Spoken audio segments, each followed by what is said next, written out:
सरकारी बजट एक ऐसा वार्षिक योजना पत्र है जिसमें सरकार अपनी आय और व्यय का अंदाजा लगाकर देश के विकास की दिशा तय करती है। वेलकम टू फ्यूके एजुकेशन। मैं रश्मि परियार आपके लिए क्लास 12 की इकोनॉमिक्स लेकर आई हूँ और इकोनॉमिक्स का ये जो हम चैप्टर पढ़ रहे हैं 5th चैप्टर पढ़ेंगे आज। तो जो हमारा चैप्टर का नाम है वो है सरकारी बजट। तो आज हम सरकारी जो बजट है उसका हम इंट्रोडक्शन देखेंगे इस टॉपिक में। तो चलिए स्टार्ट करते हैं। बजट की परिभाषा पहले हम देखते हैं कि बजट है क्या। बजट की डेफिनेशन देखते हैं। अब बजट शब्द तो आपने बहुत बार सुना होगा। तो बजट जो शब्द है वो अपने घर में भी आपने सुना है। तो पहले अपने इसको घर से लेते हैं। अब अगर आप अपने घर से इस चीज को समझते हैं तो शायद ज्यादा बेहतर समझ में आएगा। तो बजट आपने सुना होगा, अपने घर में पेरेंट्स को भी बात करते हैं कि बजट क्या है भाई, हम अपने घर का बजट बनाएंगे, इस महीने इतने पैसे आएंगे तो हम यहाँ ये खर्च करेंगे, हमारा बजट कम है या ज्यादा है। ऐसा कई बार सुना है हमने। और हम अपने घर में भी जैसे हमारे देश की जो हमारी सरकार है पूरे देश का बजट तय करती है, हम अपने घर का भी बजट ऐसा ही तय करते हैं कि भाई हमारे यहाँ इतनी सैलरी आ रही है और इस सैलरी में हमें कितना कहाँ पे खर्च करना है, कहाँ पे ज्यादा जरूरत है या इस चीज की कहाँ पे कम जरूरत है। जो ज्यादा इंपॉर्टेंट है चीजें हम पहले उन पे खर्च करते हैं और कुछ पैसे हम बचा के रखते हैं, है ना। कभी हमें कर्ज ना लेना पड़े उस चीज से भी हम बचते हैं। तो कुछ इस प्रकार से हम अपना बजट तय करते हैं। तो अपने घर में भी आप देखेंगे कि आज जो बजट है वो आपके घर में भी इसी तरह से आपके पेरेंट्स बनाते हैं और पूरा अपना जितना उनकी आय होती, इनकम होती, उसके हिसाब से ही सारी चीजें तय की जाती हैं। अब देखिए डेफिनेशन जो बजट की है कि बजट एक ऐसा वित्तीय विवरण है जिसमें किसी देश की सरकार की एक निश्चित अवधि, आमतौर पर 1 वर्ष के लिए आय व्यय का अनुमान प्रस्तुत किया जाता है। वार्षिक योजना पत्र है ना। वार्षिक योजना जो 1 वर्ष के लिए बनता है, ठीक है। पूरे 1 वर्ष का जो लेखा जोखा होता है, जो 1 वर्ष का आय और व्यय होता है ना, कितना हमारे यहाँ आय आ रही है, कितना हम खर्च कर रहे हैं, व्यय कितना कर रहे हैं, कितनी हमें इनकम हो रही है, उसके हिसाब से सारी चीजें तय की जाती हैं। तो बजट एक ऐसा वित्तीय विवरण है जिसमें किसी देश की जो सरकार है वो 1 वर्ष के लिए निश्चित अवधि होती है, 1 वर्ष के लिए आय और व्यय का अनुमान प्रस्तुत करती है कि कितना खर्च हुआ और कितना मिला, ठीक है। अब अर्थशास्त्रियों के अनुसार कुछ हम परिभाषाएं देखते हैं। कुछ अर्थशास्त्रियों ने भी अपनी परिभाषाएं इससे संबंधित रखी हैं, उनको हम चले देखते हैं। प्रोफेसर डिमॉक ने क्या कहा कि बजट सरकार की आर्थिक नीति का वार्षिक विवरण है जिसमें आगामी वर्ष के लिए आय और व्यय का अनुमान होता है। देखिए सरकार क्या करती है कि आर्थिक नीति जो अर्थव्यवस्था से हमारे समझ जो आर्थिक नीतियां है हमारी, उनकी वार्षिक विवरण है ना। वर्ष भर में क्या हुआ, कहाँ खर्च हुआ, कहाँ आय प्राप्त हुई, कितनी, कहाँ पे कितना व्यय किया गया, इन सब का एक विवरण है जिसमें आगामी आने वाला वर्ष है उसके लिए भी आय और व्यय का अनुमान होता है कि भाई हम जो आगे तय करने जा रहे हैं, अगले वर्ष के लिए जो हम करने जा रहे हैं काम, तो कहाँ पे कितनी चीजें खर्च होने वाली है और कहाँ से हमें कितनी इनकम मिलने वाली है, ठीक है। अब सरकारी बजट का अर्थ क्या होता है कि एक वित्तीय विवरण, फाइनेंशियल स्टेटमेंट, जिसमें एक वित्तीय वर्ष के लिए सरकार की अनुमानित आय और व्यय को प्रस्तुत किया जाता है। कि अनुमानित मतलब एक अनुमान लगाया जाता है, एग्जैक्ट तो पता नहीं होता कि ऐसा होगा, इतना ही खर्च होगा, इतना ही। भाई कभी कोई चीज समस्याएं भी आ जाती है बीच में, है ना, कोई अचानक से चीजें आ जाती है। अब जैसे मान लीजिए आप अपने घर से ले लीजिए कि आपका पूरा बजट रेडी हो गया, मान लीजिए अचानक किसी की तबीयत खराब हो गई घर में, तो फिर वो अपना बजट बिगड़ जाएगा। क्योंकि हमारा जो बजट बना था वो तो बना था सही, लेकिन हमारे सामने एक समस्या आ गई।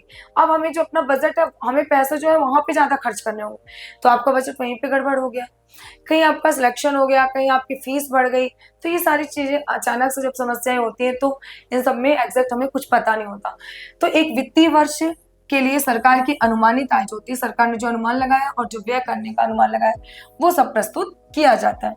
भारत में वित्तीय वर्ष 1 अप्रैल से 31 मार्च होता है। ये भी आपने पढ़ा है पहले भी कि भारत में जो वित्तीय वर्ष माना जाता है वो 1 अप्रैल से 31 मार्च तक होता है, ठीक है। सरकारी बजट के घटक जो होते हैं, कंपोनेंट्स ऑफ बजट, सरकारी बजट दो भागों में बांटा गया है। एक राजस्व बजट है, रेवेन्यू बजट, और इसमें सरकार की राजस्व प्राप्तियां व राजस्व व्यय शामिल होते हैं। मतलब सरकार को कितनी प्राप्त हो रहे हैं और कितना व्यय हो रहा है, कितने खर्च हो रहे हैं, ये पता चलता है, शामिल है इसमें। तो जो सरकार की राजस्व प्राप्तियां हैं और जो सरकार ने राजस्व व्यय के कुल व्यय जो किया वो शामिल होते हैं, ठीक है। अब राजस्व प्राप्ति के भी 2 प्रकार होते हैं। एक होता है कर राजस्व और एक अकर राजस्व। आयकर, वस्तु एवं सेवा कर। अब देखिए कर राजस्व में क्या होता है, टैक्स रेवेन्यू में क्या होता है, एक आयकर होता है, वस्तु एवं सेवा जो वस्तुओं पर, एक आयकर है ना, जो जिनकी आय कितनी है उस पे जो कर लगाया जाता है ना, आपकी इनकम कितनी है, आपके पेरेंट्स मान लीजिए, अब भाई आपके घर में भी माता पिता जो जॉब करते हैं और जॉब में है और उनके पास कितनी इनकम आ रही है उसके हिसाब से उन पे टैक्स लगाए जाते हैं। वस्तु एवं सेवा कर, वस्तुओं पे जो से कर लगता है, सेवा पे जो कर लगता है वो जीएसटी के नाम से जाना जाता है, ये आप तो सब जानते हैं जीएसटी के बारे में। तो जो वस्तुओं पर कर लगाया जाता है और सेवा जो दी जाती है उस पे जो कर लगाया जाता है, सब में आजकल जीएसटी लागू हो चुका है, तो वो जीएसटी कहलाता है। अकर, नॉन टैक्स रेवेन्यू, शुल्क, लाभांश, ब्याज आदि राजस्व व्यय वे खर्चे हैं जो सरकार बार बार करती है, जिनसे कोई संपत्ति नहीं बनती, जैसे वेतन, पेंशन, अनुदान, ब्याज भुगतान। ठीक है, अब यहाँ पे क्या होता है, यहाँ तो सरकार को कर प्राप्त हो रहा है, सरकार ने आपकी मंथली जो इनकम आती है उस पर कर लगा दिया, वस्तु एवं सेवा पर कर लगा दिया, तो ये सरकार को प्राप्त हो। यहाँ पे अकर जो राजस्व है उसमें शुल्क है, लाभांश है, ब्याज है, राजस्व है, जो इसमें जो सरकार दे रही है, वेतन दे रही है, पेंशन दे रही है, अनुदान दे रही है, ब्याज भी दे रही है, ब्याज भुगतान कर, इस पे सरकार को कोई प्राप्त नहीं होता, कुछ भी इसमें उसको इनकम प्राप्त नहीं होती, क्योंकि यहाँ पे गवर्नमेंट जो है वो सिर्फ दे रही है ना, पेंशन देती है, वेतन प्रदान करती है, अनुदान भी देती है, ब्याज और भुगतान भी देती है, ब्याज भुगतान देती है। ठीक है, अब पूंजी बजट क्या होता है, कैपिटल बजट, इसमें सरकार की पूंजी प्राप्ति और पूंजी व्यय भी शामिल होता है। ठीक है, कैपिटल बजट, इसमें सरकार की जो पूंजी प्राप्ति होती है वो, और जो उसने पूंजी भाई प्राप्त भी उसको हो रहा है जितना वो, और जितना उसका खर्च हो रहा है वो, दोनों शामिल होता है। ठीक है, पूंजी प्राप्ति जो है ऋण, उधार, निवेश की वसूली, विनिवेश आदि। अब पूंजी कैसे उसको प्राप्त होती है, देखिए ऋण जो दिया है, उधार जो दिया है, निवेश की जो वसूली है, वो सब के द्वारा सरकार को इनकम प्राप्त होती है। पूंजी व्यय क्या होता है, नई संपत्तियों पर खर्च। अब सरकार क्या करती है, नई नई जो प्रॉपर्टीज खरीदती है जो उस पर खर्च करती है। ऋण की वापसी और पूंजीगत अनुदान, अगर उसने ऋण लिए तो उसको वापस करती है। पूंजीगत अनुदान जो देती है वो तो ये सब उसके व्यय हो गए। यहाँ पे हमने देखा कि उसको जो प्राप्त हो रहा है वो हो गया, और यहाँ पे हमने देखा जो व्यय कर रही है सरकार। ठीक है, तो यहाँ से तो उसको प्राप्त हो रहा है, और यहाँ से जो उसको हो रहा है व्यय हो रहा है, उसके खर्चे हो रहे हैं। तो इसलिए पूंजी प्राप्ति में प्राप्त जो हो रहा है गवर्नमेंट को, जो इनकम प्राप्त हो रही है, जो उसको फायदा हो रहा है वो है, और पूंजी व्यय में जो उनके खर्चे हो रहे हैं जहां से उसको कोई इनकम प्राप्त नहीं हो रही है। ठीक है, अब बजट घाटा क्या होता है, सरकार के व्यय यदि आय से अधिक होते हैं तो वह घाटा हो जाता है। अगर मान लीजिए सरकार का जो व्यय है वो ज्यादा हो और आय जो है वो कम हो, तो वहां पे उसको क्या होगा, घाटा होगा। अब देखिए आपके घर में भी ऐसा होता है कि भाई आपकी इनकम है 30,000, 30,000, और आपका जो व्यय है, जो खर्चा हो रहा है वो सीधे 40 या 35 जा रहा है। फिर आप क्या करेंगे, फिर आप ऋण लेंगे, कहीं ना कहीं से उधार लेंगे, तो आप यहाँ पे क्या हो जाएगा, आपको घाटा होगा। इस प्रकार जब सरकार आय तो उसको इतनी प्राप्त नहीं हो रही, लेकिन उसका व्यय ज्यादा हो रहा है, खर्च ज्यादा हो रहा है, तो वहां पे वो घाटे में चले जाती है, जिसको बजट घाटा, उसका बजट जो है उसका गड़बड़ हो जाते हैं और वो घाटे में होते हैं। तो घाटा जब होता है तो उसको बजट घाटा कहते हैं। प्रकार, राजकोषीय घाटा में कुल व्यय में कुल प्राप्तियां, ऋण को छोड़कर राजस्व घाटा, रेवेन्यू, राजस्व व्यय और राजस्व प्राप्तियां जो है ये। ठीक है, फिर प्राथमिक घाटा, प्राइमरी, तो राजकोषीय घाटा और माइनस ब्याज। ठीक है, तो यहाँ पे हमने देखा राजकोषीय घाटा कुल व्यय कुल प्राप्तियां जितना हो गई, फिर राजस्व घाटा में राजस्व व्यय और राजस्व प्राप्तियां जितनी हो गई, उसके बाद प्राथमिक घाटा में हमने देखा राजकोषीय घाटा और जितना ब्याज लगा उसका।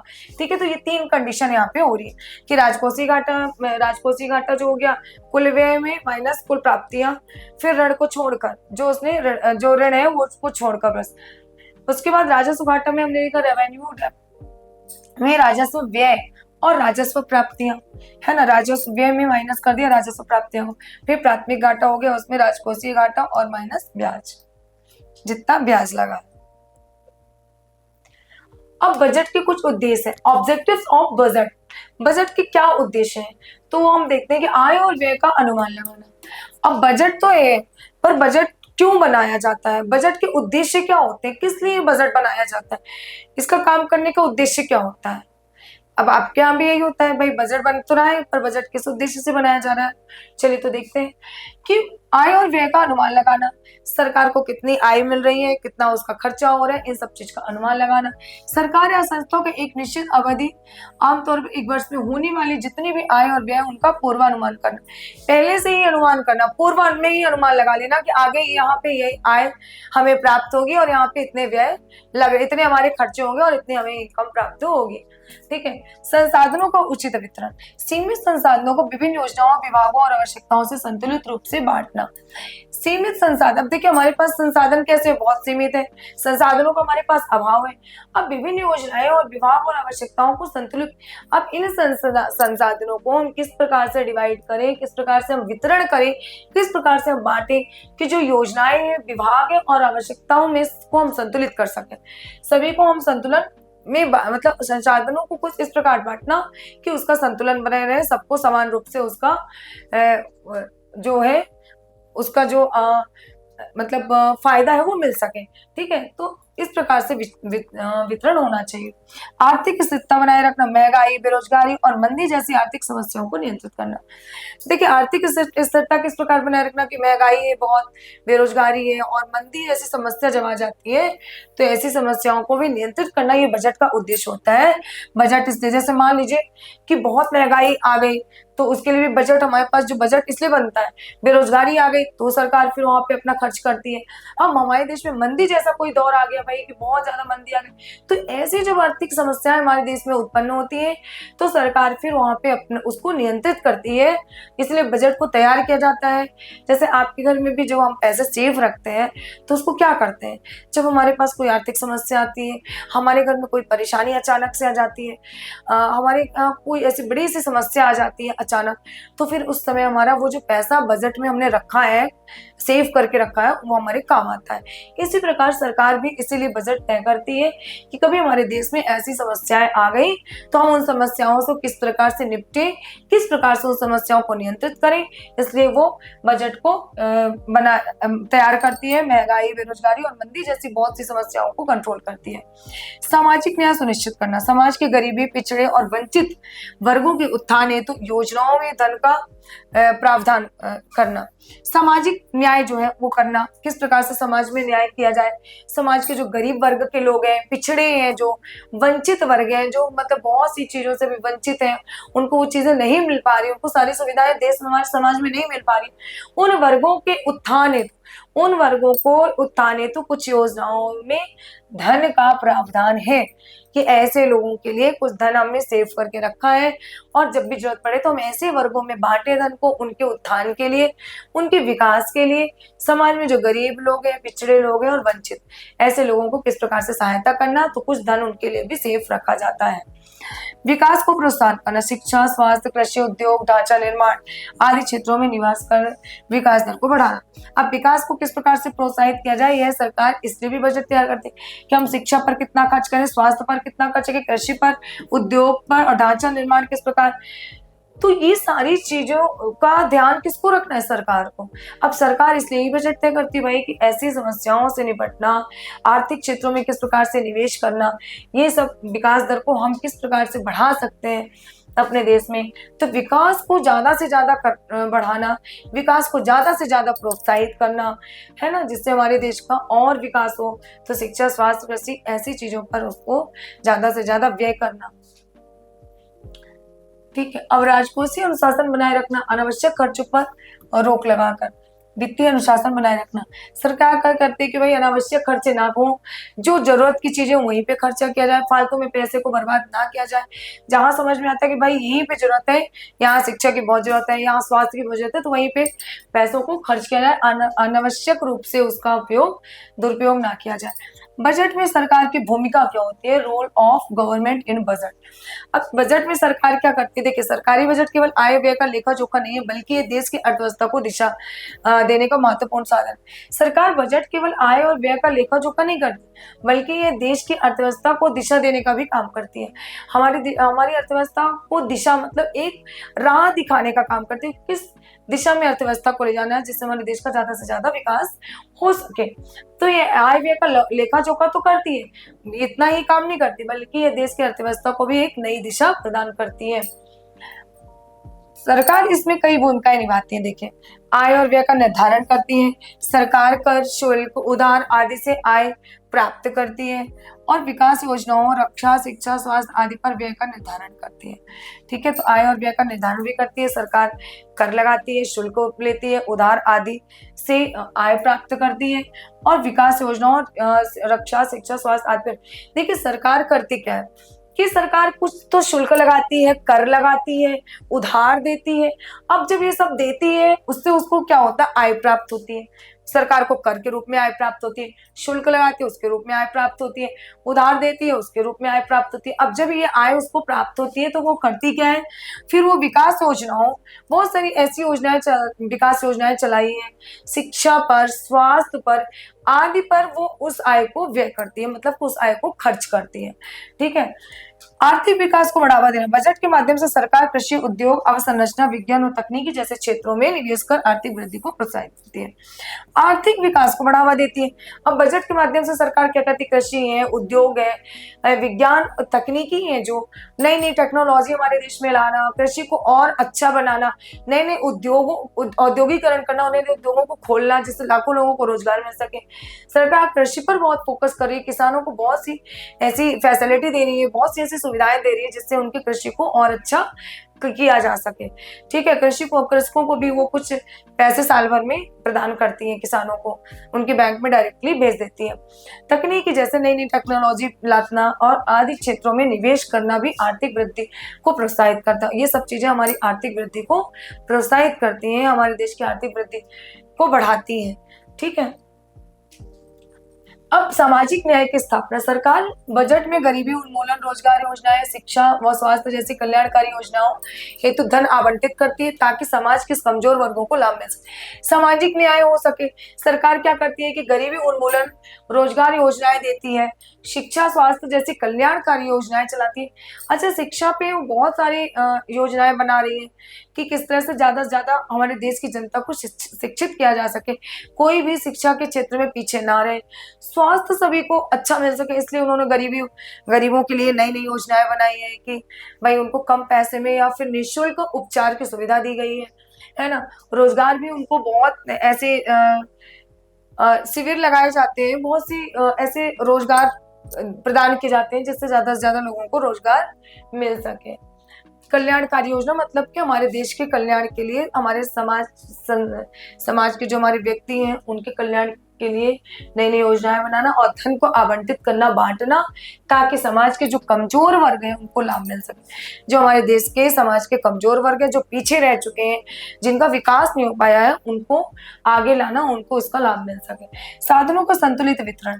साधनों को हमारे पास जो साधन उनको किस प्रकार से संतुलित रूप से वितरण किया जाए, बांटा जाए। सरकार बजट बनाती है और सुनिश्चित करती है कि जो उसके पास सीमित संसाधन है, सीमित संसाधनों का उपयोग प्राथमिकताओं के अनुसार सही ढंग से हो, कि कौन इसके लिए डिजर्व करता है, प्राथमिकता किसको देनी चाहिए। संसाधन तो उसके पास कम है, लेकिन उन संसाधनों को उसको किस प्रकार से बांटना है, किसको इन साधनों की ज्यादा आवश्यकता है, तो वहीं पे उनको देना है ना, वहीं पे उनको बांटना, वहीं पे उनको देना और उसकी प्राथमिकता के अनुसार ही उसको देना। मूल्य स्थिरता, इन्फ्लेशन कंट्रोल। सरकार कर नीति, सब्सिडी व व्यय नीतियों से महंगाई और मंदी को नियंत्रित करने की कोशिश करती है। देखिए, सरकार क्या करती है, सब्सिडी भी देती है। अभी आपने देखा भाई, सिलेंडर भी हम जब लेते हैं उसमें भी सब्सिडी दे रही है। जैसे आपने लिया 1100 का, आपके खाते में ऑलरेडी, अभी तो आपको देना है, फिर आपके खाते में ऑलरेडी पैसे आ जाते हैं। तो सरकार बहुत सी ऐसी हमारे देश की जनताओं को जो है लाभ प्रदान कर रही है, सहायता दे रही है। सरकार कर नीति, सब्सिडी व व्यय करती है, व्यय नीतियों से महंगाई और मंदी को नियंत्रित करती है। सब्सिडी देती है, व्यय नीति से जो महंगाई बढ़ती है उसको कंट्रोल कर लेती है, जो मंदी आती है तो भी उसको नियंत्रित करने की कोशिश हमेशा करती रहती है।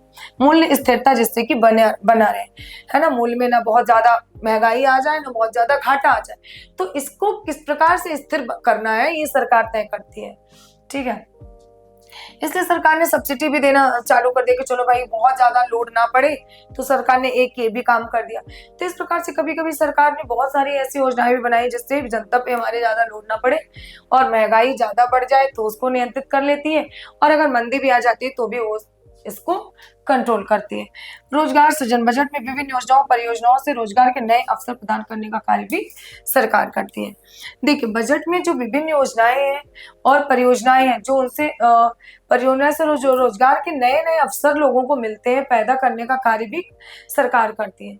तो विभिन्न जो योजनाएं बनाती है बजट के द्वारा, जब उसका बजट बनता है तो बहुत सारी योजनाएं उन्होंने बनाई, बहुत परियोजनाओं से जो रोजगार मिलते हैं, जो सरकार के पास पैसे बचे, अब उससे सरकार ने लोगों को नए नए रोजगार के अवसर देने प्रदान किए।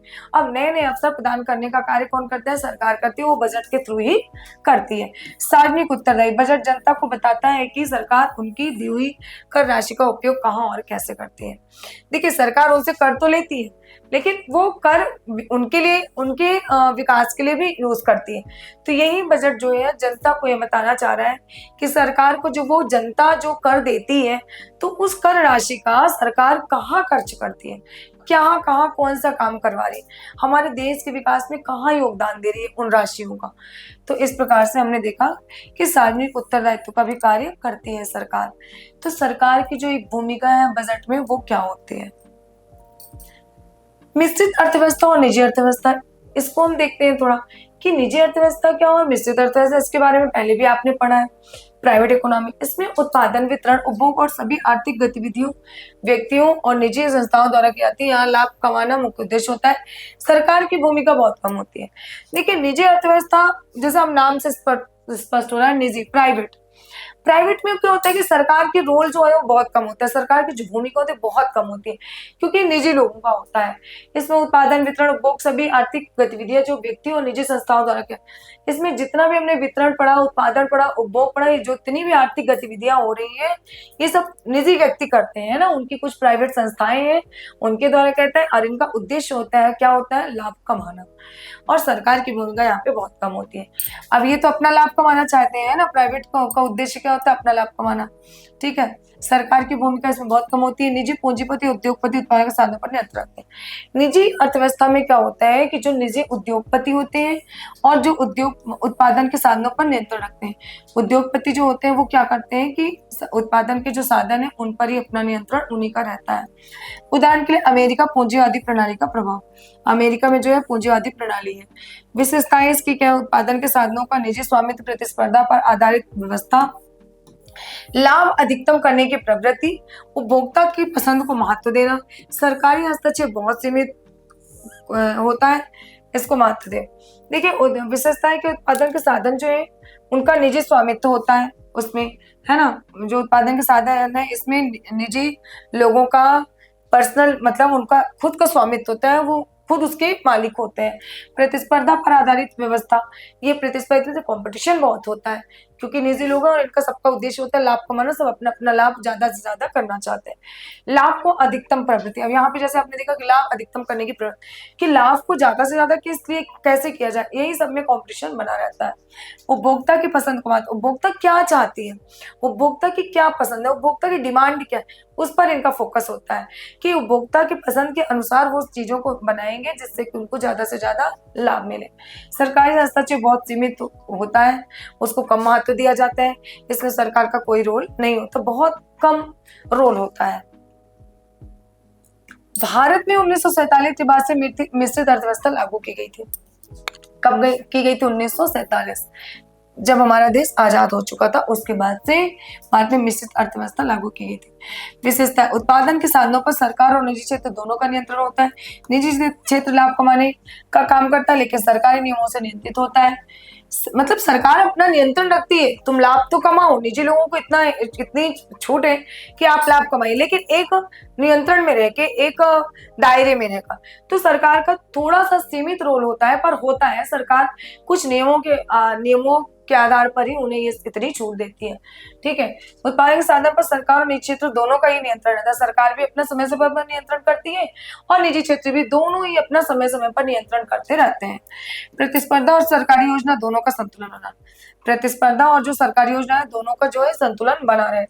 उपभोक्ता की आवश्यकताओं और राष्ट्रीय हित दोनों, उपभोक्ता का जो आवश्यकता है उसको भी पूरा करना और राष्ट्र के हित के लिए दोनों के उद्देश्य से कार्य किए जाते हैं। संविधान में वित्तीय वर्ष जो होता है, भारतीय संविधान में कहीं भी वित्तीय वर्ष की परिभाषा प्रत्यक्ष रूप से तो नहीं दी गई है, लेकिन परंपरा और संसद के अधिनियमों के अनुसार भारत का वित्तीय वर्ष 1 अप्रैल से 31 मार्च तक ही माना जाता है, जैसा भी आपने इसके पहले भी देख लिया है। संविधान के प्रावधान है कुछ। अनुच्छेद 112, इसमें कहा गया है कि राष्ट्रपति हर वित्तीय वर्ष के लिए संसद के सामने एक वार्षिक वित्तीय विवरण, एनुअल फाइनेंशियल स्टेटमेंट प्रस्तुत करेंगे। ठीक है, अनुच्छेद 112 में ये प्रावधान है कि इसमें कहा गया है कि राष्ट्रपति हर वित्तीय वर्ष, मतलब जो एक वर्ष की अभी बात हुई थी कि एक वर्ष के लिए वित्तीय वर्ष जो बनता है, राष्ट्रपति हर वित्तीय वर्ष के लिए एक संसद के सामने, संसद जब चलती है तो वहां पे राष्ट्रपति क्या करता है, वित्तीय वर्ष के लिए एक वार्षिक वित्तीय विवरण रखता है। ठीक है, कि वार्षिक वित्तीय मतलब पूरे वर्ष भर का जो विवरण होता है आय और व्यय का, वो राष्ट्रपति को वहां पे प्रस्तुत करना पड़ता है। ठीक है, तो राष्ट्रपति हर वित्तीय वर्ष के लिए संसद के सामने एक वार्षिक विवरण प्रस्तुत करेंगे, यही बजट कहलाता है। ठीक है, ये क्या होता है, बजट। देखिए, आपको जो मैंने अभी बताया कि 1 अप्रैल से वित्तीय वर्ष हमारा कब माना जाता है, 1 अप्रैल से 31 मार्च तक। ठीक है, 1 अप्रैल से 31 मार्च तक जो हमारा वित्तीय वर्ष है। संविधान के प्रावधान 112 में इसका जिक्र है कि इसमें कहा गया है कि राष्ट्रपति हर जो वित्तीय वर्ष है के लिए संसद के सामने एक वार्षिक वित्तीय विवरण प्रस्तुत करेंगे। और अनुच्छेद 266 से 283, ठीक है, और यही बजट कर जो राष्ट्रपति वित्तीय वर्ष का लेखा जोखा आय व्यय का विवरण प्रस्तुत करते हैं, वित्तीय विवरण प्रस्तुत करते हैं, वही हमारा बजट कहलाता है। ठीक है, तो 266 से 283 इसमें संघ और राज्यों के समेकित कोष, सार्वजनिक खाते, पब्लिक अकाउंट और आपातकालीन निधि से संबंधित वित्तीय प्रावधान दिए गए हैं। देखिए, अनुच्छेद 266 से 283 में क्या है कि संघ और राज्य जो है उनके समेकित कोष जो है, जहाँ पे पैसे इकट्ठे रहते हैं, और सार्वजनिक जो खाते हैं, जो पब्लिक अकाउंट है, सब सार्वजनिक जो खाते हैं, आपातकालीन निधि जो है, उससे संबंधित जो वित्तीय प्रावधान है वो उसमें दिए जाते हैं। ठीक है, संविधान में केवल यह व्यवस्था है कि हर साल बजट एक वित्तीय वर्ष के लिए होगा। ठीक है, संविधान में ये प्रावधान है या व्यवस्था है कि हर साल एक बजट वित्तीय वर्ष, एक वर्ष के लिए बजट तैयार किया जाता है। संविधान में यही प्रावधान रखा गया है कि बजट का जो कार्यकाल होता है वो 1 वर्ष का होता है। ठीक है, निष्कर्ष क्या है कि संविधान में यह नहीं लिखा है कि वित्तीय वर्ष जनवरी दिसंबर होगा या अप्रैल मार्च, परंतु अनुच्छेद 112 है उसमें अन्य वित्तीय प्रावधानों के अनुसार भारत में 1 अप्रैल से 31 मार्च तक का समय ही वित्तीय वर्ष के रूप में अपनाए गए। तो चलिए अब हम देखते हैं बजट के घटक। तो बजट के घटक, सरकारी बजट के कुछ घटक हैं जिनको हम देखते हैं, कंपोनेंट्स ऑफ गवर्नमेंट बजट। ठीक है, राजस्व बजट, रेवेन्यू बजट, राजस्व आयकर जो है। तो बजट हम पहले देखते हैं राजस्व बजट। तो इसमें सरकार की राजस्व आय और राजस्व व्यय का वितरण होता है। जो सरकार की राजस्व आय होती है और जो उसके व्यय किए जाते हैं उनका विवरण रहता है। राजस्व आय कर, टैक्स जो है वो गैर कर, नॉन टैक्स और टैक्स आय, राजस्व व्यय माइनस प्रशासनिक खर्च, वेतन भत्ते और अनुदान, ब्याज भुगतान आदि। ठीक है, तो यहाँ पे सरकार की राजस्व और व्यय आय और जो राजस्व व्यय है उसका विवरण होता है, मतलब जितना सरकार को आय प्राप्त हो रही है और जितना वो खर्च कर रहे हैं उनका विवरण दिया होता है राजस्व बजट में। और राजस्व आय माइनस कर, टैक्स और ये गैर मतलब जो नॉन टैक्स होते हैं और जो टैक्स होते हैं वो आय, राजस्व व्यय, प्रशासनिक खर्च, वेतन भत्ते और अनुदान जो देती है सरकार, ब्याज भुगतान जो करती है वो। अभी हमने टैक्स भरा था, सरकार किस किस में टैक्स लगाती है, और एक गैर टैक्स भरा था, नॉन टैक्स, वो पड़ा था। तो इसके दोनों के अंतर्गत क्या क्या आता है, एक तो कर होती है जो सरकार को लगाती है कर और उसके द्वारा शुल्क प्राप्त होता है, एक जो सरकार खर्च करती है हमारे देश की जनताओं पर, यह आमतौर पर दैनिक सामान्य खर्चों को पूरा करता है। पूंजी बजट, कैपिटल बजट, इसमें सरकार की बजट पूंजीगत आय और पूंजीगत व्यय का विवरण होता है। पूंजीगत आय ऋण, उधार, विनिवेश से आय। पूंजीगत व्यय सार्वजनिक उपक्रमों में निवेश, बड़े बड़े निर्माण का ऋण की अदायगी आदि, यह विकास और कार्यों और लंबी अवधि के निवेश को दर्शाता है। ठीक है, अब ये आमतौर पर क्या होता है कि दैनिक जो जीवन के और सामान्य जो खर्चे उनको क्या करता है, पूरा करता है हमारे। पूंजी बजट जो है इसमें सरकार की पूंजीगत आय और पूंजीगत व्यय, जितना सरकार को पूंजी प्राप्त हो रही है और जितना सरकार की पूंजी खर्च हो रही है, जितना उसके पैसे जो है वो खर्च हो रहे हैं और जितना उसको मिल रहा है, यह पूंजीगत विवरण होता है। पूंजीगत आय, ऋण, उधार, विनिवेश से आय। अब पूंजीगत आय जो है सरकार को कैसे प्राप्त होती है?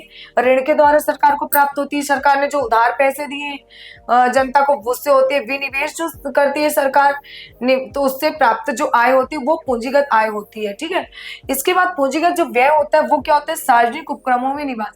जो सरकार सार्वजनिक उपक्रमों में निवेश करती है, सबके लिए जो करती है, निवेश करती है, वो है बड़े बड़े निर्माण कार्य जो सरकार करती है हमारे देश के लिए। भाई कहीं पे सरकार ने बड़े बड़े पुल बनवाए हैं, बड़े बड़े पार्क बनवाए हैं, तो जितने भी निर्माण कार्य करती है सरकार जनता के लिए, वो हो गया। ऋण की अदायगी करती है, जो ऋण होता है उसको अदा करती है, उसको चुकाती है। ठीक है, तो यहाँ पे जो व्यय करती है वो यहाँ पे व्यय दिया गया है, और जिससे सरकार को पूंजीगत आय प्राप्त होती है वो ये है। ठीक है, तो यहाँ पे आय प्राप्त होती है, यहाँ पे उसका व्यय खर्च होता है। यह विकास कार्य और लंबी अवधि के निवेश को दर्शाता है। यह दर्शाता है कि विकास के कार्य जो है और लंबी अवधि में जो उसने निवेश किए हैं उनको दर्शाता है। कर के प्रकार, टाइप्स ऑफ टैक्सेस। प्रत्यक्ष कर, डायरेक्ट टैक्स, वह कर जो व्यक्ति या संस्था सीधे सरकार को अदा करती है और जिसका भार किसी और पर नहीं डाला जा सकता है। अब ये कर कैसा होता है? प्रत्यक्ष कर कैसा होता है? जिसका भार किसी और पर नहीं डाला जा सकता, यह सीधे सरकार को अदा की जाती है। ठीक है, ये कर डायरेक्ट रूप से लगती है, डायरेक्ट टैक्स है और इसको सरकार को सीधे दिया जाता है, ये किसी और पे नहीं डाला जा सकता है। उदाहरण के लिए आयकर, इनकम टैक्स, निगम कर, कॉर्पोरेट टैक्स, संपत्ति कर, ठीक है, उपहार कर, गिफ्ट टैक्स। ठीक है, ये जितने कर हैं ये प्रत्यक्ष कर के अंतर्गत आते हैं। इनको डायरेक्ट सरकार को अदा करना होता है, सरकार को डायरेक्ट दिया जाता है। ठीक है, आपकी इनकम के अनुसार आपसे टैक्स लिया जाएगा। निगम कर जो आपको दिया जाए वो देना ही देना है। संपत्ति जितनी है उसके हिसाब से आप पे कर जो लगता है वो है। एक उपहार कर होता है, वो भी आपको सरकार को देना ही देना है। ठीक है, इसके बाद होता है विशेषताएं, करदाता और कर वहन करता। ठीक है, एक ही होता है, करदाता जो होता है और जो कर वहन करता होता है, ये दोनों एक ही होते हैं। सरकार को सीधी आय मिलती है, कर चुकाने की क्षमता पर आधारित है। इसकी विशेषताएं क्या है कि करदाता और जो कर वहन करता है वो एक ही होते हैं दोनों, और सरकार को इससे सीधी इनकम प्राप्त होती है, क्योंकि डायरेक्ट टैक्स है, इससे सीधे जो इनकम होती है वो सरकार को होती है। और कर चुकाने की क्षमता पर भी आधारित होती है ये, कि कौन कर चुका सकता है। ठीक है भाई, इतनी इसके पास करोड़ों की संपत्ति है, इसके से भाई टैक्स ज्यादा लिया जाएगा, इसके पास इतनी आय उसके हिसाब से इससे थोड़ा कम ले।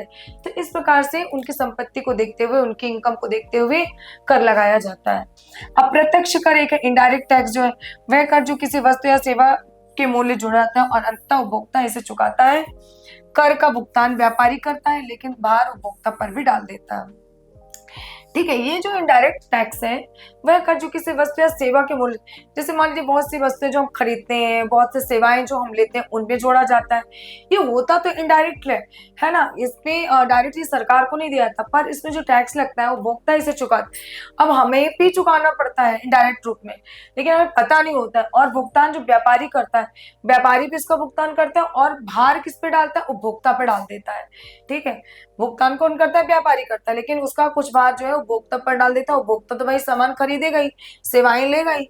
तो ये जो होते हैं इनडायरेक्ट टैक्स होते हैं, जैसे वस्तु एवं सेवा कर जीएसटी। अब जैसे जीएसटी वाला जो कर है, यहाँ पे तो आपने देख लिया जो डायरेक्ट कर है, उसको जो उदाहरण थे उसको आपने देख लिया। अब जो इनडायरेक्ट टैक्स है उनको कैसे लगते हैं? जीएसटी, अब आपने कपड़े लिए, उस पर भी जीएसटी लग के आ रहा है, आप तो दे रहे हैं पैसे। अब भले ही आप बोला गया कि भाई ये 650 का, अब इसमें से कुछ आपको जीएसटी देना पड़ रहा है। 625 का कपड़ा, 25 रुपया जीएसटी देना पड़ा, तो आपको देना ही पड़ेगा, भले वो इनडायरेक्ट रूप से है पर वो देना पड़ेगा। वो व्यापारी भुगतान करेगा, लेकिन व्यापारी आपसे लेगा, क्योंकि वो व्यापारी जो है वो कर का लोड आप पे डाल रहा है। ठीक है, तो एक सीमा शुल्क हो गया, जो हमारे देश से बाहर जो शुल्क सामान जाते हैं तो उनका शुल्क, उत्पाद शुल्क जो होते हैं वो, तो इन पे जो शुल्क लगाया जाता है, जो इन पे सरकार पैसे लेती है, वो भी इनडायरेक्ट टैक्स है, किसी न किसी रूप से उनसे लिया जाता है। डायरेक्ट नहीं दिया जाता कि डायरेक्ट तुम ये जमा करो, लेकिन वो इनडायरेक्ट रूप से उन पे लगाया जाता है। जैसे कपड़े में हमें नहीं पता होता भाई सरकार को हम थोड़ी कर दे रहे हैं, तो हम व्यापारी को कर दे रहे हैं। इसी प्रकार सीमा शुल्क भी डायरेक्ट सरकार को नहीं दिया जाता, इसके बीच में जो और लोग होते हैं उनको प्रदान किया जाता है। उत्पाद शुल्क भी ऐसे ही दिया जाता है। प्रगतिशील कर एक जो है प्रोग्रेसिव टैक्स, इसको देखते हैं कि परिभाषा, जब कर की दर टैक्स रेट आय बढ़ने के साथ साथ बढ़ जाती है तो उसे प्रगतिशील कर। देखिए क्या होता है कि जब कर की जो दर है वो इनकम के अनुसार बढ़ती चली जाती है तो प्रगतिशील कर कहलाता है। भाई इनकम ज्यादा हो गई तो कर भी ज्यादा हो गया, इस प्रकार। अर्थात जिसकी आय कम है उस पर कम दर से कर लगाया जाता है और जिसकी आय अधिक है उस पर अधिक दर से कर लगाया जाता है। ठीक है, मतलब इनकम के अनुसार। किसी की आय कम है, किसी की मंथली इनकम कम है तो उसके ऊपर कर कम लगाया जाएगा। किसी की बहुत ज्यादा सैलरी है, ज्यादा पैसे मिल रहे हैं तो उसके ऊपर कर भी ज्यादा लगाया जाएगा। और ये सब पूरा ब्यौरा सरकार के पास होता है, पूरा रिकॉर्ड होता है सरकार के पास कि कितनी किसकी इनकम आ रही है, कितना किसके ऊपर कर लगाना है। कर दर आय के अनुपात से नहीं बल्कि आय बढ़ने पर तेजी से बढ़ती है। ठीक है, कर की दर जो है आय के अनुपात से नहीं बल्कि आय बढ़ने पर तेजी से बढ़ती है। ये कर जो दर है आय के अनुपात से नहीं बढ़ती, लेकिन जब अगर आय बढ़ी है तो उसी तेजी से उसकी कर भी बढ़ जाएगी। उच्च आय वालों पर कर का बोझ अधिक होता है और निम्न आय वालों पर कम होता है। बिल्कुल जाहिर सी बात है कि जो ऊंची आय प्राप्त होगी, जिनको ज्यादा पैसे मिलेंगे उनको पर कर ज्यादा लगेगा और जिनको कम पैसे मिलेंगे उन पर कम लगेगा। यह कर सामाजिक न्याय सुनिश्चित करता है। ये कर क्या करता है? सामाजिक न्याय सुनिश्चित करता है। अब सामाजिक न्याय किस प्रकार से सुनिश्चित करता है? इस प्रकार से कि भाई जो ज्यादा पैसे वाले उनके ऊपर ज्यादा कर लगाया जाए, उनसे ज्यादा कर वसूला जाए, जो कम पैसे वाले उनसे कम कर लिया जाए। यहाँ पे कहीं ना कहीं तो सामाजिक न्याय होगा कि भाई बहुत अमीर है वो अमीर होते जा रहे हैं, जो बहुत गरीब है वो गरीब होते जा रहे हैं। तो इस तरह से करके कुछ सामाजिक न्याय किया जा सकता है। यह कर इससे आय का पुनर्वितरण होता है। ठीक है, इससे आय का जो है वो पुनर्वितरण किया जाता है, फिर से उसको वितरित किया जाता है, फिर से उसको बांटा जाता है। उदाहरण के लिए जैसे आयकर, इनकम टैक्स भारत में प्रगतिशील है। आयकर जो है उसको प्रगतिशील कर माना जाता है। क्या माना जाता है? प्रगतिशील कर। जैसे 3 लाख तक आय शून्य कर, 3 से 7 लाख आय पर 5 से 7 और 10 लाख आय पर 10% और 10 लाख से ऊपर आय पर 20% या इससे भी अधिक। ये चीज जरूर आपको याद रखनी है कि आयकर किस हिसाब से लिया जाता है। और ये प्रगतिशील कर कौन सा कर माना जाता है? तो कौन सा कर माना जाता है? आयकर जो है वो प्रगतिशील कर के अंतर्गत आता है। जैसे अगर किसी की 3 लाख इनकम है तो वह शून्य कर के अंतर्गत आएगा, लेकिन 3 से 7 लाख के अंतर्गत अगर उसकी इनकम है तो वह 5 से 7% में आएगा। और 10 लाख से आए 10 लाख आए है तो 10% और 10 लाख से जो ऊपर आए है तो 20% या उससे भी अधिक। ठीक है, तो इस प्रकार कर की जो रूपरेखा होती है, कर कुछ इस तरह से लगाया जाता है। तो 10 लाख से अधिक वालों के ऊपर जो 20% से भी अधिक कर लगाया जाता है। तो ये चीज को बहुत अच्छे से नोट करना है। अनुपातिक कर, अभी हमने प्रगतिशील कर देखा, अब हम अनुपातिक और प्रतिगामी कर देखेंगे। ठीक है, तो अनुपातिक कर क्या होता है? जब आय बढ़ने पर भी कर की दर टैक्स रेट समान बनी रहती है तो उसे अनुपात, मतलब आय बढ़ रही है लेकिन जो कर की दर है वो समान बनी रहे, ना उसमें ना उसको घटाया जाए ना बढ़ाया जाए, तो वह अनुपातिक कर होता है। कर हमेशा आय का एक निश्चित अनुपात होता है, अमीर और गरीब दोनों के समान दर से रेट कर लिया जाता है। ठीक है, अनुपात अमीर और गरीब दोनों से समान दर पर लिया जाता है। एक अनुपात होता है, जैसे कि आपने अभी देखा कि कितनी आय पे कितने परसेंट कर लगता है। ठीक है, उदाहरण के लिए अगर कर की दर मान लीजिए 10% है तो 10,000 आय पर कर। इसी प्रकार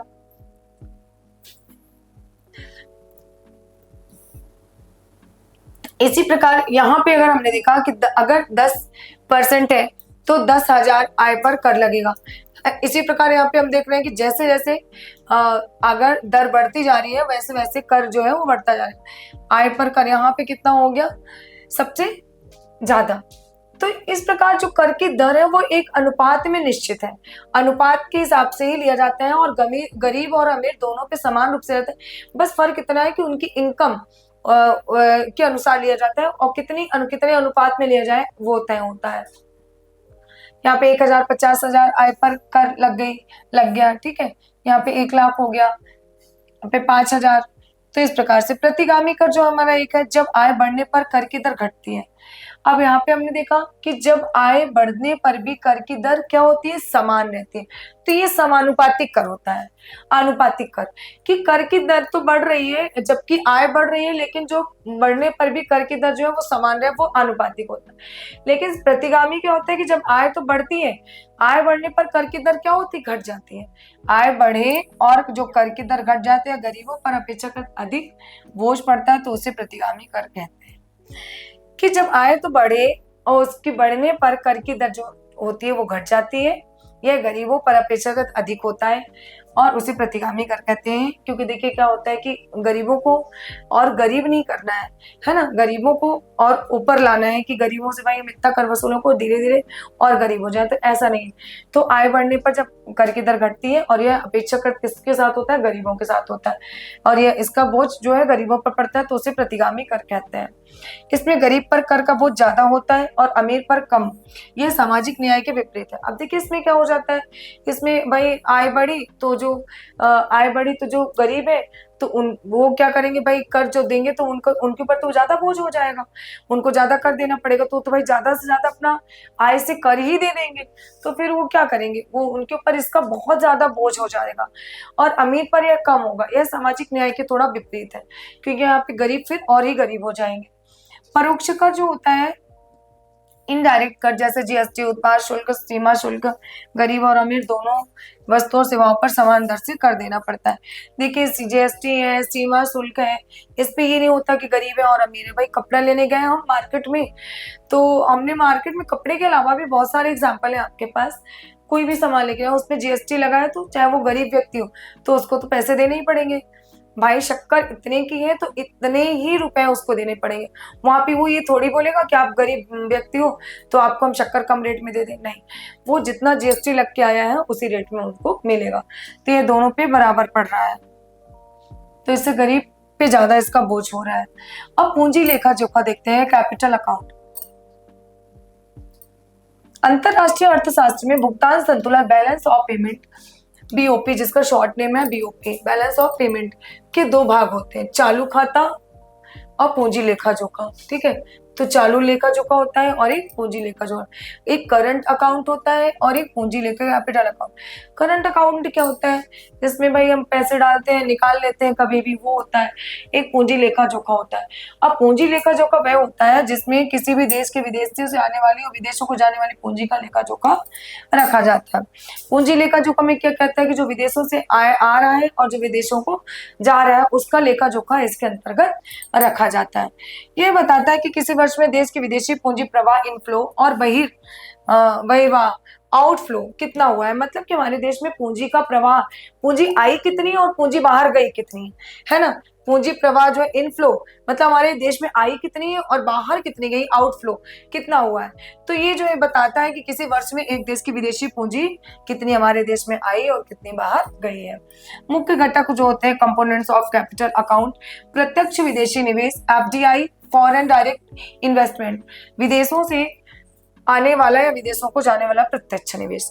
जो हम निवेश करते हैं है ना, जो हम निवेश करते हैं, मुख्य जो घटक है कि प्रत्यक्ष विदेश निवेश, FDI, foreign direct investment, and जो हम इन्वेस्टमेंट कर रहे हैं है ना, एक कहिए कि निवेश कर रहे हैं हम। भाई आप भी क्या करते हो कि आपके पास ज्यादा पैसा था तो आप क्या करते हो भाई, हम कभी इन्वेस्टमेंट के हिसाब से क्या करते हैं, कहीं पर प्रॉपर्टी लेकर छोड़ देते हैं है ना, कहीं हमने जमीन खरीदी कि भाई हमने इन्वेस्टमेंट कर दिया अपना पैसा, हमारे पास जो पैसा था वो खर्च हो जाता इधर उधर, तो हमने यहाँ पे इन्वेस्टमेंट कर दिया।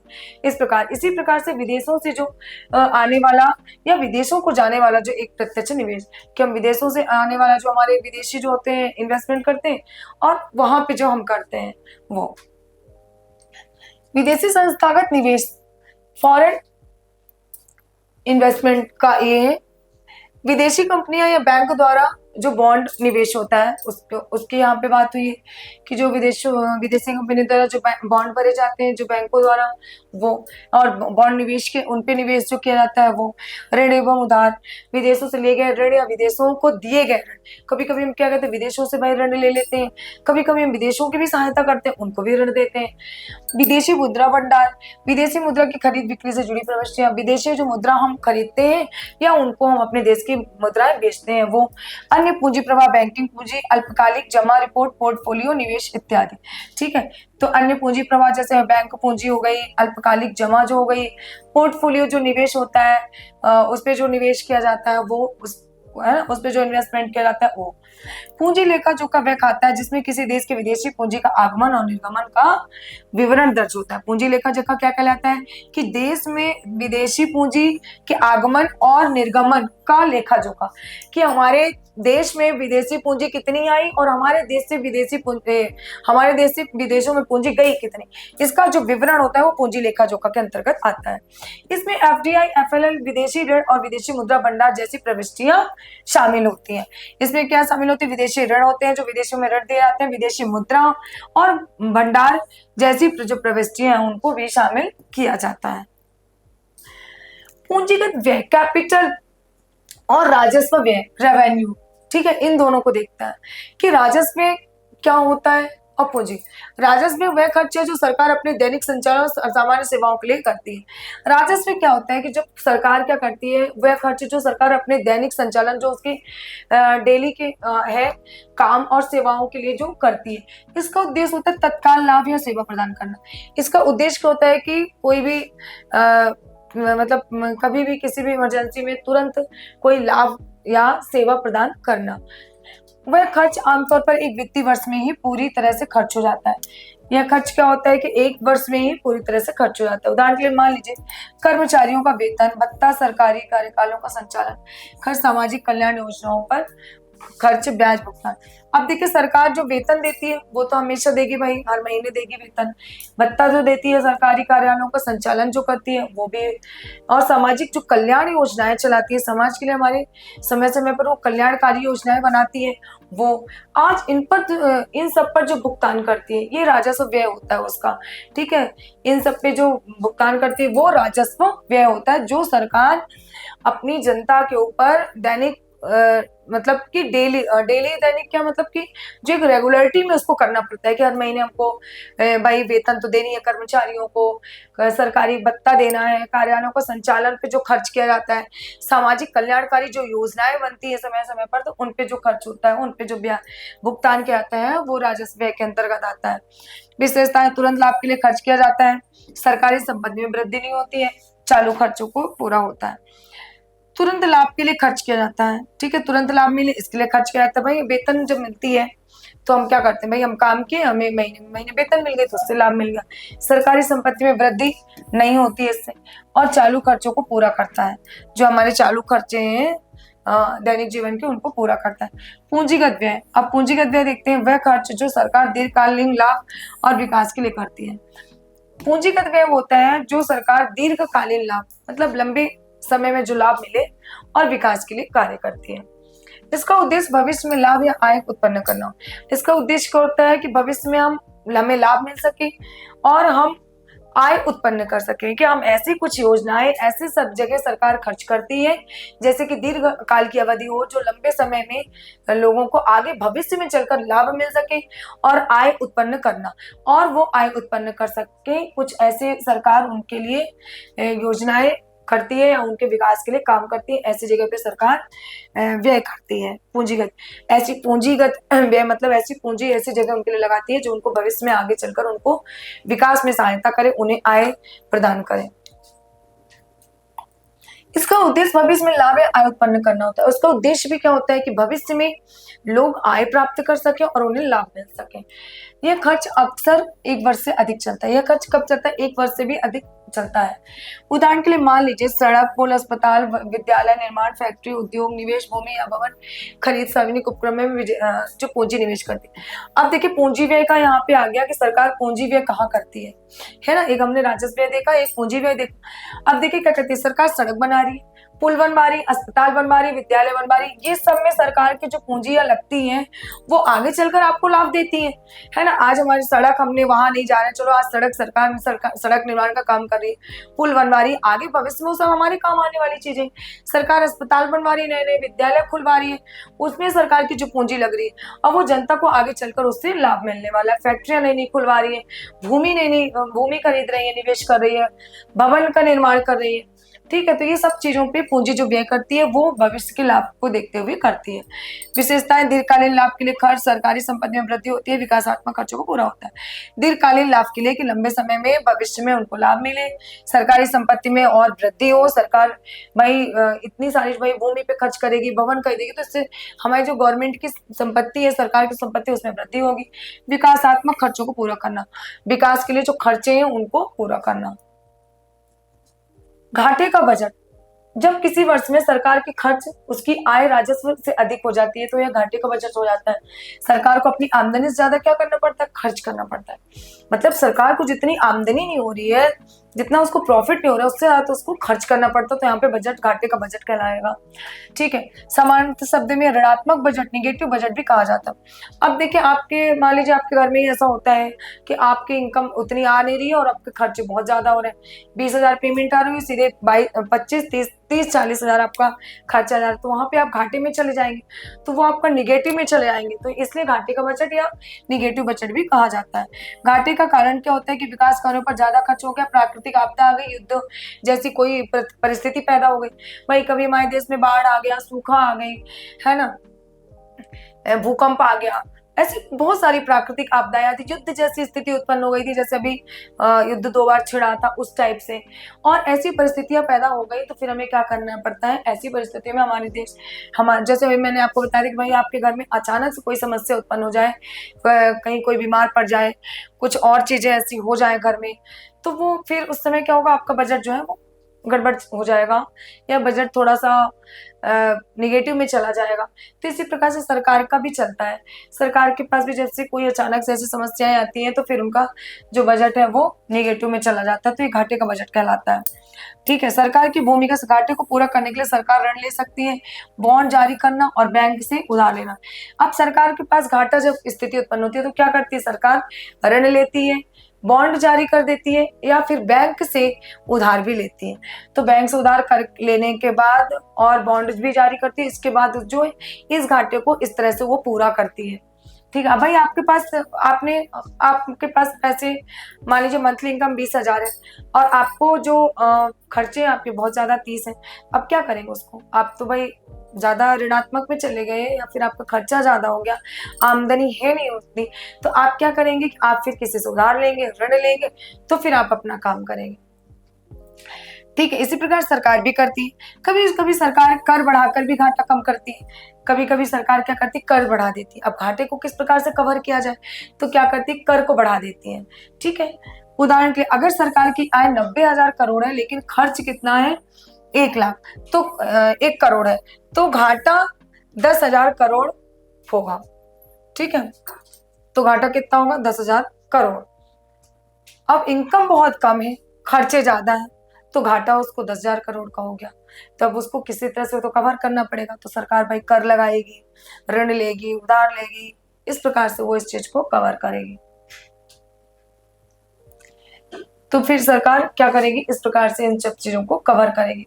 तो सरकार किस प्रकार से कर लगाती है, कौन से कर, कितने, किसके ऊपर कैसा कर लगाना है, किससे कितना कर वसूलना है, सरकार व्यय कहाँ करती है, आय सरकार को कैसे प्राप्त होती है, ये सारी चीजें हमने इस टॉपिक में देखा कि सरकार का आय व्यय का लेखा जोखा जो है, पूंजीगत व्यय, पूंजीगत लेखा जोखा, है ना, और घाटे का बजट क्या होता है, सरकार घाटे के बजट में कब जाती है, ये सब हमने इस टॉपिक में समझ लिया है।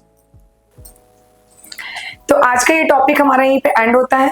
बजट के घटक देश की अर्थव्यवस्था का दर्पण होता है, जो सरकार के विकास और जन कल्याण के लक्ष्यों को प्रदर्शित करता है।